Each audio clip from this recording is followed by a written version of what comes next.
ఎప్పుడైనా ఆలోచించారా ఎందుకు ఎక్కువగా పురుషులకే బట్టతల వస్తుంది అని? ఇది స్ట్రెస్ వల్ల?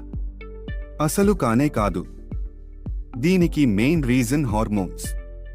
లో ఉండే టెస్టోస్టెరోన్ హార్మోన్లో DHT అంటే డిహైడ్రోటెస్టోస్టెరోన్ గా మారుతుంది. ఈ DHT హెయిర్ ని స్లోగా డ్యామేజ్ చేస్తుంది. దీనివల్ల తల ముందు భాగంలో ఉన్న హెయిర్ ఫాలికల్స్ ష్రింక్ అవుతాయి. తర్వాత అక్కడ కొత్త హెయిర్ గ్రో అవ్వడం ఆగిపోతుంది. మెల్లిమెల్లిగా తల మధ్యలో కూడా హెయిర్ లాస్ అయి అది ఒక ప్లే గ్రౌండ్ లాగా మారిపోతుంది. ఇంకా జెనెటిక్స్ కూడా మెయిన్ రోల్ ప్లే చేస్తుంది. మీ తండ్రి లేదా తాత బోల్డ్ అయితే మీకు కూడా బట్టతల రావడానికి ఛాన్సెస్ ఎక్కువ. ఈ ప్రాబ్లం మోస్ట్లీ MENకే ఉంటుంది, ఎందుకంటే DHT లెవెల్ మెన్స్ కి విమెన్ కంటే చాలా ఎక్కువగా ఉంటాయి. అందుకే ఎక్కువగా men get bold head, not women.